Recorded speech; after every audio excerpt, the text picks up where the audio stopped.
नमस्कार साथियों, स्वागत है आपका हमारे चैनल पर। और आज हम क्वेश्चन बैंक क्लास 10 साइंस इकाई 9 आनुवंशिकता एवं जैव विकास वाले इस पाठ की चर्चा आपसे करने जा रहे हैं। इससे पहले वाले जो अध्याय हैं उनकी चर्चा भी हमने हमारे चैनल के माध्यम से की है, और यदि उनको आपने नहीं देखा है तो आप हमारे चैनल की प्लेलिस्ट में जाकर देख सकते हैं। साथ ही यदि आपने हमारे चैनल को सब्सक्राइब नहीं किया है तो सब्सक्राइब कीजिए, लाइक कीजिए, और वीडियो यदि पसंद आते हैं दोस्तों के साथ शेयर कीजिए। और कमी आपको कोई नज़र आती है तो कमेंट बॉक्स में लिख करके हम बताइए, ताकि हम उन कमियों को दूर करेंगे।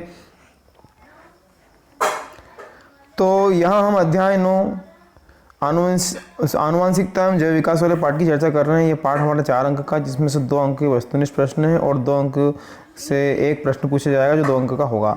तो सही विकल्प वाले प्रश्न से हम प्रारंभ करते हैं। यदि तो पहला हमारा सही विकल्प का प्रश्न है, लक्षणों की वंशागति का नियम किसने प्रतिपादित किया था? तो ये जो प्रतिपादन किया था ये स वाला जो हमारा गेगर जॉन मेंडल ने। मनुष्य में लिंग का निर्धारण होता है, तो मनुष्य में जो लिंग का निर्धारण होता है इसका उत्तर हो जाएगा गुणसूत्रों द्वारा। स्त्रियों के लिंग गुणसूत्र में पाया जाने वाला संयोजन है तो XX। मेंडल के प्रयोग में वे जीन जो संकरण के दौरान प्रथम सीढ़ी में व्यक्त होते हैं कहलाते हैं, तो वे कहलाते हैं प्रभावी जीन। इसके बाद में मनुष्य में लिंग गुणसूत्र की संख्या होती है तो होती है 1 जोड़ी। इस तरह से हमारे सही विकल्प और सही विकल्प के बाद में हम चलते हैं एक शब्द और एक वाक्य में उत्तर दीजिए वाले प्रश्नों की ओर। तो पहला प्रश्न हमारा, मनुष्य में अलिंगी गुणसूत्रों की संख्या कितनी होती है? तो पहले वाले प्रश्न का उत्तर हो जाएगा 44 होती है। फिर दूसरा प्रश्न हमारा है, मनुष्य में लैंगिक गुणसूत्रों की संख्या कितनी होती है? तो होती है 2, इसमें 2 हो जाएगा।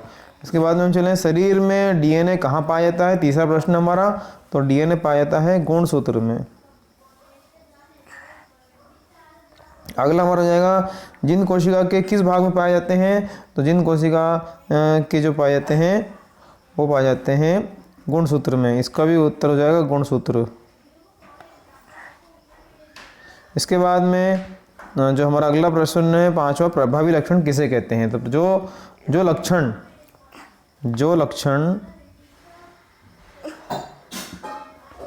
प्रथम पीढ़ी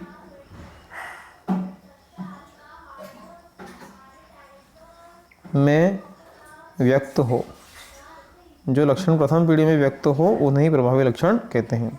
इस तरह से हमारे ऑब्जेक्टिव टाइप प्रश्न समाप्त होते हैं। अति लघुत्तरी प्रश्न की चर्चा हम आपसे करेंगे। 2 प्रश्न हमारे यहाँ दिख रहे हैं। इसी प्रकार से ये हमारे अति लघुत्तरी प्रश्न है 5, जिनकी चर्चा हम आपसे अब आगे करते हैं।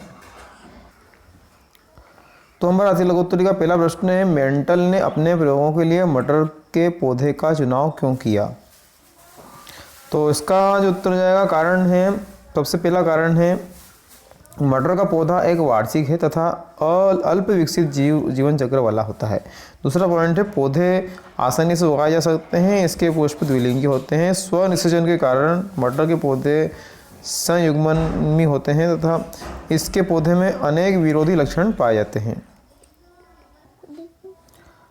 अगला हमारा प्रश्न है, प्रभावी एवं अप्रभावी लक्षण क्या होते हैं? तो पहला इसका जो रीजन है, मेंडल ने अपने प्रयोग के लिए मटर के 2 विपर्यासी लक्षणों को चुना, जैसे कि मटर के लंबे पौधे जो लंबे पौधे को उत्पन्न करते थे तथा बोने पौधे जो बोने पौधे को उत्पन्न करते थे।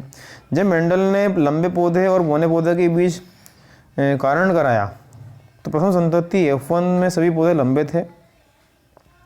इससे स्पष्ट हो गया कि पौधे का लंबापन का जो लक्षण है बोनेपन के लक्षण पर प्रभावी हो गया, और बोनापन अप्रभावी होने के कारण छिप कर रह गया। आगे हम देखें, जब F1 पीढ़ी के पौधों में मेंडल ने स्वपरागण होने दिया और इससे प्राप्त बीजों को उगाने पर देखा कि लंबे और बोने पौधे 3:1 के अनुपात में उत्पन्न हुए। इस प्रयोग से याद हो गया कि लक्षण प्रभावी और अप्रभावी होते हैं। इस तरह से आप देखिए, लंबे पौधे के लिए TT और कैपिटल में, और बोने के लिए स्मॉल TT। X सभी लंबे पौधे, capital T small T F1 पीढ़ी है, और स्वपरागण लंबे पौधे प्लस बोने पौधे का जो अनुपात है वो 3:1 का अनुपात हो गया। उपरोक्त विवरण के आधार पर ही मेंडल का प्रथम नियम प्रभाविता का नियम सत्यापित हुआ। इस तरह से इसका हम चित्र देख पाते हैं। अगला हमारा प्रश्न हो जाएगा, मनुष्य में लिंग निर्धारण की प्रक्रिया को स्पष्ट कीजिए। तो मानव में उपस्थित लिंग गुणसूत्रों में जो के द्वारा जो बच्चे के लिंग का निर्धारण किया जाता है, आइए देखते हैं। पुरुषों में 2 लिंग गुणसूत्रों में से एक गुणसूत्र X तथा दूसरा गुणसूत्र Y होता है। स्त्री में दोनों लिंग सूत्र में समान होते हैं, X से X होता है। पुरुष 2 प्रकार के शुक्राणु उत्पन्न करते हैं, आधे शुक्राणु X गुणसूत्रों को तथा आधे शुक्राणु Y गुणसूत्रों को धारण करते हैं।